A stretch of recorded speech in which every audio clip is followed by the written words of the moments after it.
Hello students, welcome back again, welcome back to my channel. आज की इस video में हम दो चीज़ें पढ़ेंगे। एक तो what is bounded sequence and a result related to that. तो दो पार्ट हम पढ़ेंगे कि बाउंडेड सीक्वेंस क्या होता है, उसके some examples, what is unbounded sequence, what is the example of unbounded sequence, what is the definition of unbounded sequence and a result that every bounded sequence is convergent but converse need not be true. तो उसमें हम ऐसा भी देखेंगे कि जो convergent sequence होती हैं वो बाउंडेड होती हैं, लेकिन अगर कोई सीक्वेंस बाउंडेड है तो जरूरी नहीं है कि वो कन्वर्जेंट हो। तो इट इज़ पॉसिबल दैट कि सीक्वेंस जो है बाउंडेड है बट कन्वर्जेंट नहीं है। ओके, तो शुरू करते हैं अपनी डेफिनेशन बाउंडेड सीक्वेंस। तो बाउंडेड सीक्वेंस क्या होता है? ए sequence xn of real number is said to be bounded if there exists m greater than 0 such that mod of xn less than m for all natural number। इसमें दो तीन यहाँ पर छोटे मोटे चेंजेस हैं जो किए जा सकते हैं। जैसे कुछ लोग m greater than equal to 0 ले लेते हैं। Sometimes we write mod xn less than equal to m, तो चॉइस है आपके ऊपर, आप कैसे भी मॉडरेट कर सकते हैं। बट यहाँ पर लेस देन लिखना और ये स्ट्रिक्टली ग्रेटर देन लिखना ज़्यादा बेनिफिशियबल होता है।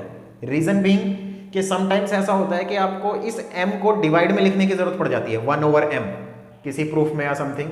तो फिर अगर आपने m को ग्रेटर देन 0 लिया हुआ है, नॉट मतलब ग्रेटर देन इक्वल टू 0 नहीं लिया हुआ और सिर्फ ग्रेटर देन 0 लिया हुआ है, तो आप इजीली उस m को रेसिप्रोकल में लिख सकते हो।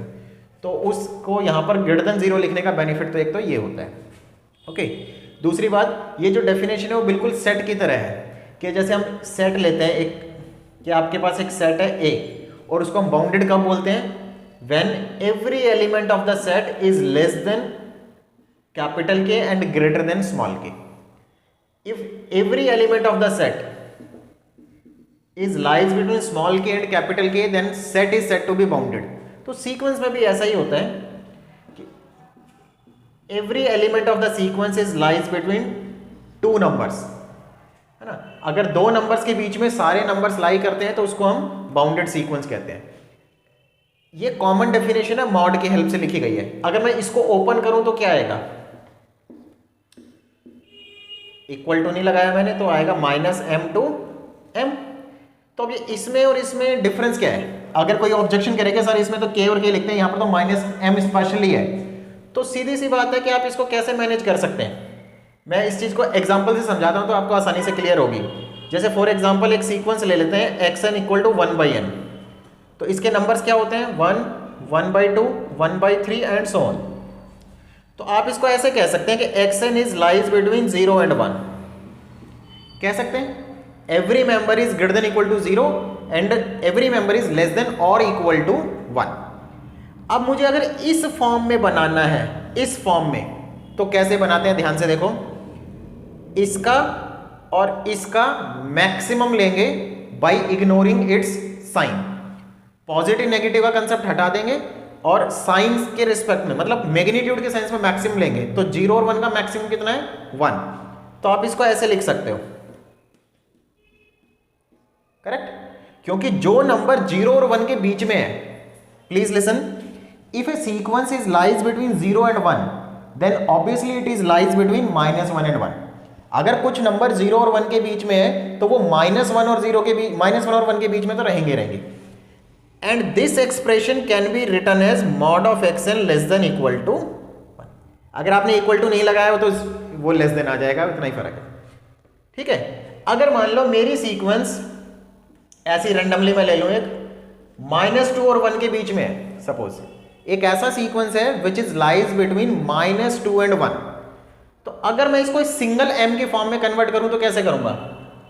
तो मैंने क्या कहा, देखो अब यहां से इस नंबर के केस में बड़ा आसानी से दिख रहा है, 1 इज लेस देन 2 होता है। तो हमने क्या देखा? xn is lies between -2 and 2, so mod xn is less then 2।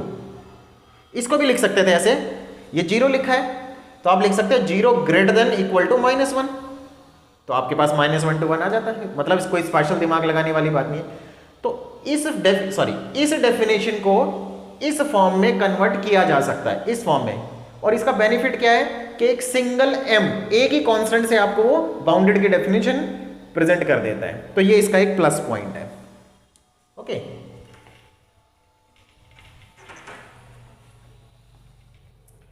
अच्छा, बाउंडेड सीक्वेंस के एग्जांपल देखते हैं कुछ।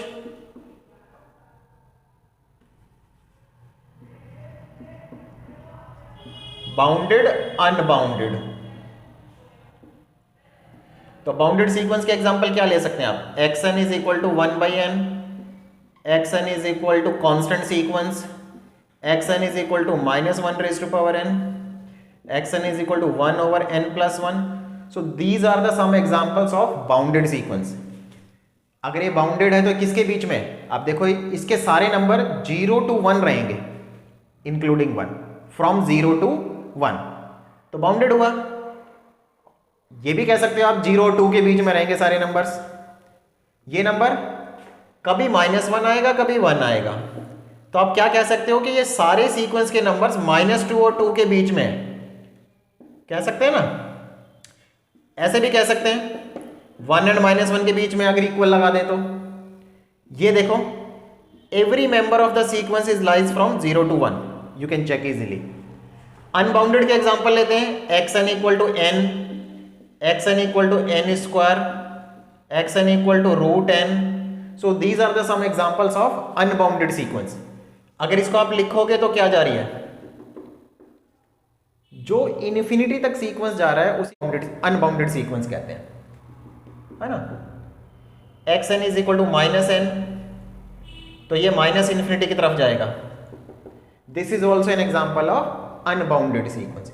ये बाउंडेड है, ये भी बाउंडेड है, सॉरी अनबाउंडेड है, ये सारे अनबाउंडेड है, और लेफ्ट साइड वाले सारे बाउंडेड सीक्वेंस के एग्जाम्पल है। ओके, अब इसमें जो सबसे इंपॉर्टेंट पॉइंट मैं बता रहा हूं वो क्या है? Definition of unbounded sequence. Definition of unbounded sequence. तो आपको हमेशा किसी चीज के हैपनिंग की डेफिनेशन तो हर बुक में मिल जाएगी। बाउंडेड है तो क्या डेफिनेशन है, कन्वर्जेंट है तो क्या डेफिनेशन है, लिमिट एग्जिस्ट है तो क्या डेफिनेशन है।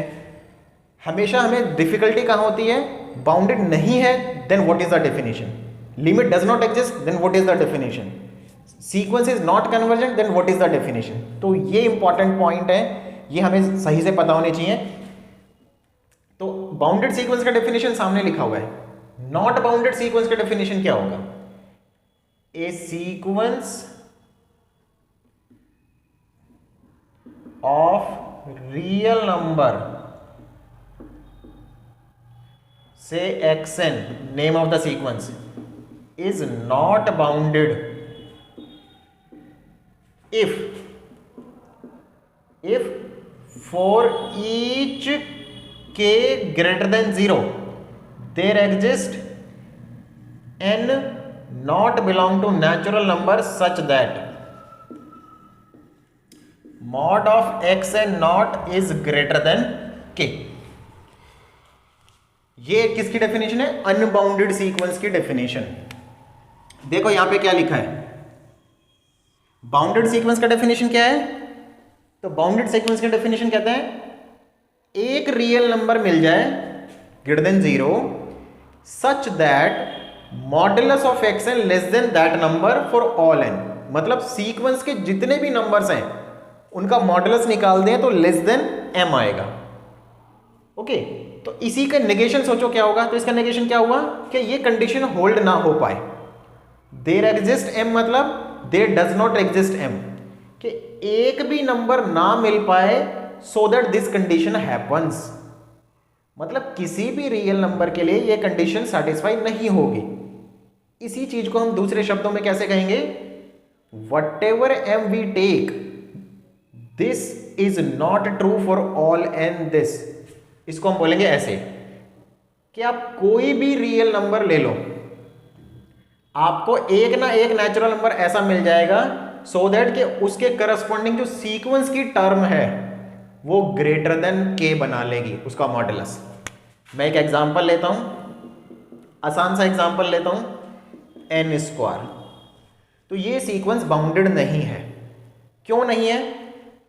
डेफिनेशन देखो, अगर मैं k की वैल्यू 10 ले लूं तो क्या मेरी सीक्वेंस की कोई टर्म ग्रेटर देन 10 हो जाएगी? ऑब्वियसली हो जाएगी, 5 ले लो। What is x5? x5 is 25, मतलब ये जो 5 है वो आपका n नॉट है इस डेफिनेशन के हिसाब से, करेक्ट।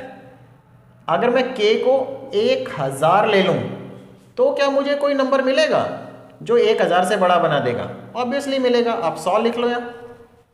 तो इस सीक्वेंस की अगर मैं 100th टर्म निकालूं तो 100 स्क्वायर इज मोर देन 1000। आप इस तरीके से k को कितना भी बढ़ाते चले जाइए, आपको हमेशा अपनी सीक्वेंस में एक ऐसा नंबर मिल जाएगा whose modulus is bigger than k. It means this sequence is not a bounded sequence, it is a unbounded sequence. Okay, तो ये हमारा बाउंडेड सीक्वेंस और अनबाउंडेड सीक्वेंस पे वाक था। इसी से रिलेटेड अब आपके पास एक थ्योरम है, every convergent sequence is bounded but converse is not true. It means sequence convergent है तो बाउंडेड होगा, लेकिन अगर बाउंडेड है तो कन्वर्जेंट हो ऐसा जरूरी नहीं है। We have to show every convergent sequence is bounded.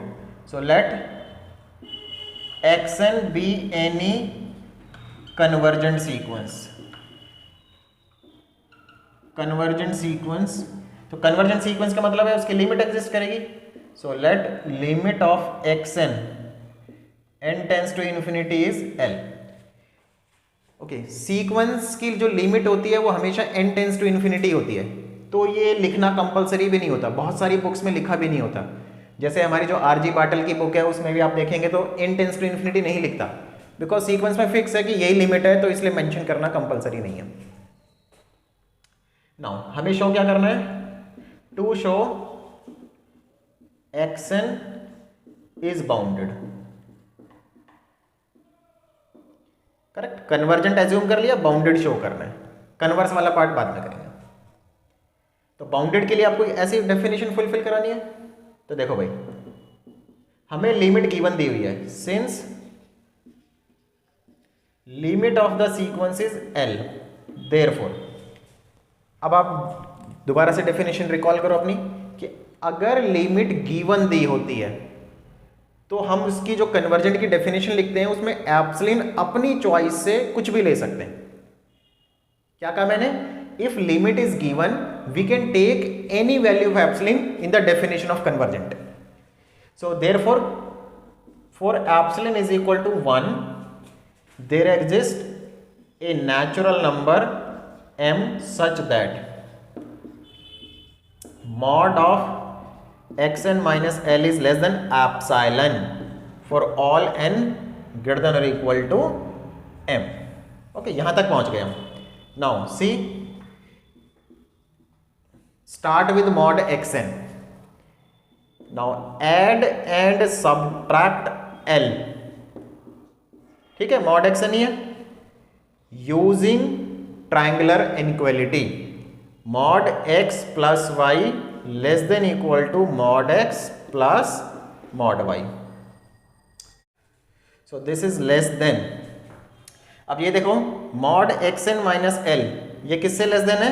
1 से, प्लस mod l। लेकिन ये लेस देन 1 जनरली नहीं है, ये कब है?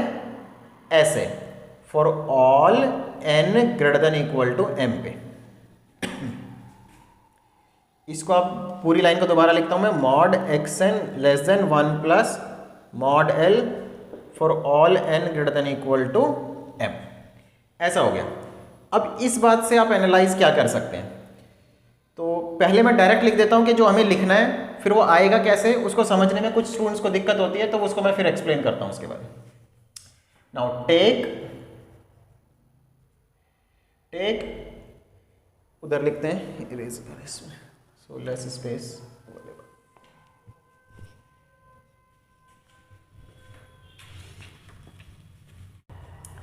Now take m is equal to maximum of 1 plus mod l comma mod x1 comma mod x2 dot dot dot mod xm minus 1। हम कह रहे हैं कि हमने m एक नंबर लिया है जो इन सब में सबसे बड़ा नंबर है। Okay, So this implies that mod of xn is less than equal to m for all n belonging to natural number. This implies my sequence xn is bounded. Okay. अब ये वाली लाइन समझने में as a student थोड़ी problem आती है, मुझे ऐसा लगता है।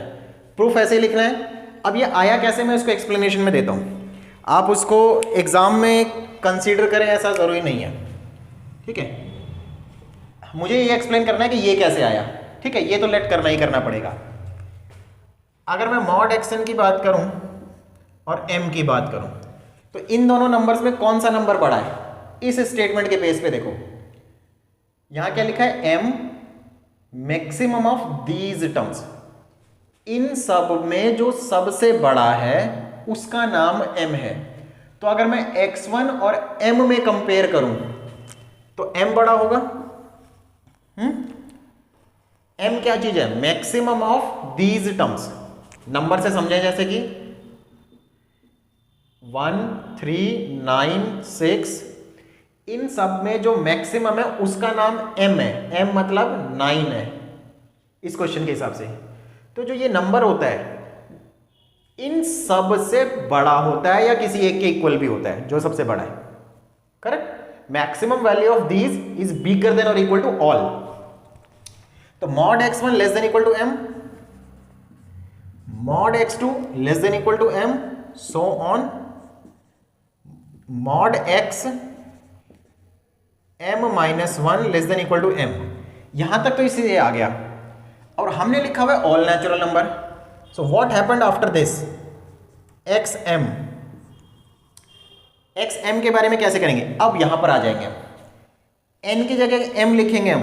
देखो, this inequality is true for all n greater then और इक्वल टू m। तो n की जगह अगर हम m या उससे बिगर नंबर लिखते हैं then this is true. So replace n by m, तो कितना आ जाएगा, this is less than 1 plus model. Now m जो है, देखो ये नंबर भी हमने यहां बीच में डाला हुआ है। So m is bigger than this, less than equal to. Similarly x m+1 लेंगे तो ये लेस देन हो जाएगा यहां से 1 प्लस मॉडल से, and this is further less than equal to m by this condition. अब सारे आ जाएंगे। तो इन सब को अगर हम क्लब कर दें तो हम क्या कह सकते हैं, modulus of every element of the sequence, modulus of every element of the sequence is less than equal to m, means ये वाली लाइन। और ये लाइन किसकी डेफिनेशन है, बाउंडेड की। It means our sequence xn is a bounded sequence. Okay, तो ये है। तो आपको प्रूफ बस इतना ही लिखना है यहां तक, बस ये एक्सप्लेनेशन के लिए था। ये एक्सप्लेन करना वैसे जरूरी तो नहीं था मेरा, लेकिन मैंने इसलिए एक्सप्लेन कर दिया क्योंकि मैंने देखा बहुत सारे स्टूडेंट्स होते हैं जो इस लाइन को एडजस्ट नहीं कर पाते कि कैसे आया। That's why I explained that one. Okay, इसके बाद हमें लिखना है converse.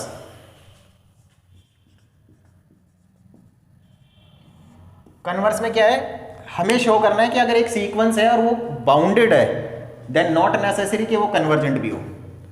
So take a sequence of real number xn is equal to -1 raised to power n, n belong to natural number। तो मॉड x निकालो इसका,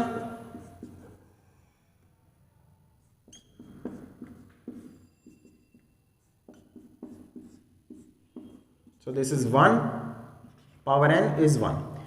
तो आप क्या कह सकते हो, mod of xn less than equal to 1 भी कह सकते हो, for all n belong to natural number. Equal to 1 आ गया, ये क्या लिखा है, लेस देन और इक्वल टू, तो इक्वल टू कंडीशन सेटिस्फाई हो रही है। So mod x n is less than और इक्वल टू 2। आपको यहाँ 1 से ऑब्जेक्शन आप 2 भी लिख सकते हैं, बट 1 में कोई प्रॉब्लम नहीं है।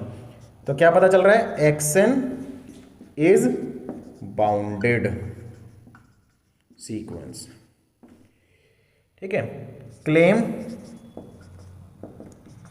Action is not convergent। okay, now we have to show xn is not convergent।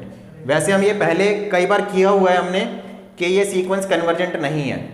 जो 3.1 एक्सरसाइज के एग्जांपल्स पढ़े हैं हमने इससे प्रीवियस वीडियोस में, उसमें हमने ये प्रूफ किया हुआ है x raise to power n is not a convergent sequence.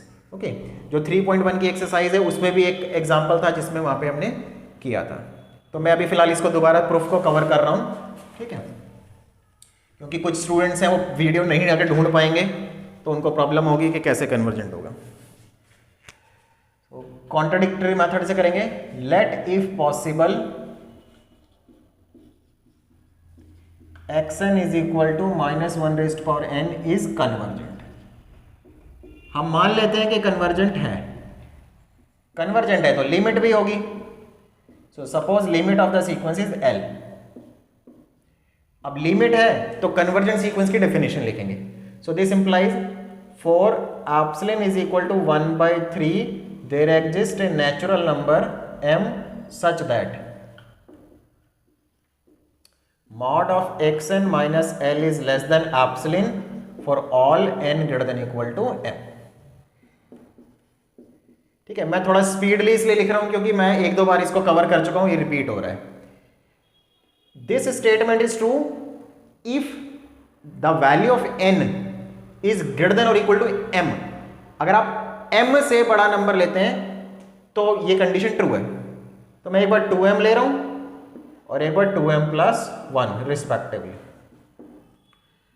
So x2m minus L and x2m plus 1 minus L। हाँ जी, सीक्वेंस ये है। अगर यहां 2m लिखेंगे तो -1 raised power 2m, 2m even number है, इवन नंबर है तो 1 आ जाएगा और ये -1 आ जाएगा। इस तरीके से हो गया है, ठीक है। अब इसमें हम क्या करें, इसको हम क्या लिख सकते हैं, 1 प्लस L भी लिख सकते हैं, बिकॉज अगर माइनस कॉमन लेंगे तो कट जाएगा। Now 2 can be written as 1 plus L 1 minus L।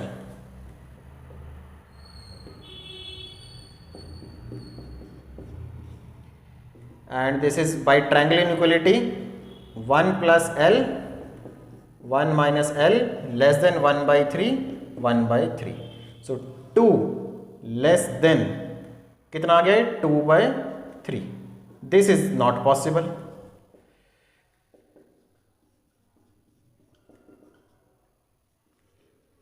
क्यों है इम्पॉसिबल, ये 2 लिखा है, ये 0.66 है, तो 2 तो छोटा नहीं होता ना 0.66 से, तो इनवैलिड कंडीशन है। This is not possible, therefore xn is not convergent. Okay, तो ये आपका इस थ्योरम का कंप्लीट प्रूफ हो गया with converse part. If you feel this video is helpful for you, so please like the video and share with your friends. And one more request, please subscribe the channel and press the bell icon for more videos.